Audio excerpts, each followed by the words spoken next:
निर्जला एकादशी व्रत कथा इसे अवश्य ही सुनना चाहिए।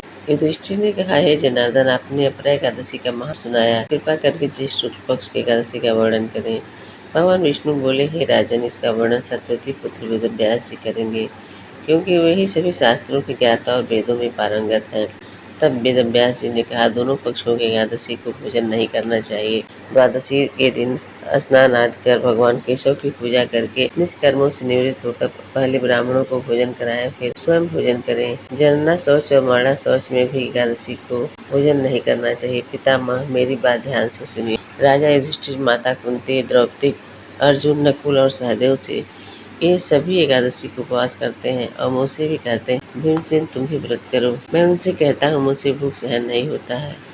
यह सुनकर व्यास जी ने कहा, यदि तुम्हें स्वर्ग प्राप्त करना है और नरक से बचना है, दोनों पक्षों की एकादशी को उपवास करो। भीमसेन बोले, हे महाबुद्धिमान पितामह, मैं सत्य कहता हूँ, एक बार भोजन करके भी उपवास करना मेरे लिए कठिन है। फिर बिना खाए कैसे रह सकता हूँ? मेरे पेट में ब्रिक नाम की अग्नि सदैव जलती रहती है, जो बहुत भोजन करने पर ही शांत होती है। इसलिए हे महामुनि, मैं वर्ष भर में केवल एक बार उपवास कर सकता हूँ।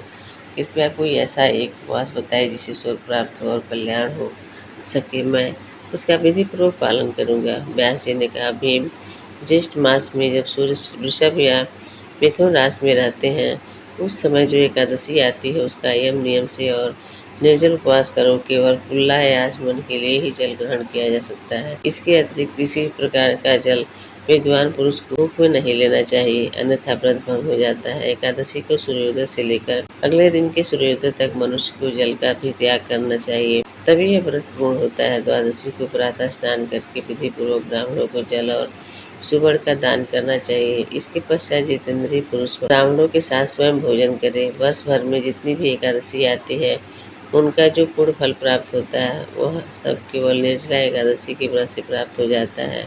इसमें तनिक भी संदेह नहीं है। शंख चक्र और गदा धारण करने वाले भगवान केशव ने स्वयं उसे कहा था कि यदि कोई भी मनुष्य सभी बातों को छोड़कर केवल मेरे शरण में आ जाए, किसी को नहा रहे, तो सब पापों से मुक्त हो जाता है। एकादशी व्रत करने वाले के पास कभी भी विशालकाय विकराल आकृति वाले काले रंग के दंड और पास धारण करने वाले दूत यमदूत नहीं आते।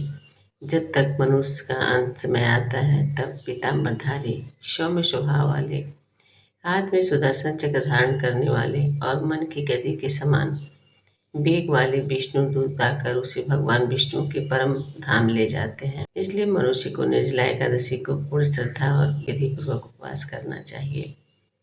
तुम भी यज्ञ और श्रीहरि की पूजा के साथ यह व्रत करो। शांति हो सके, चाहे स्त्री हो या पुरुष। यदि उसने मेरु पर्वत के बराबर भी पाप किया हो, तो भी वह एक एकादशी के प्रभाव से भस्म हो जाता है।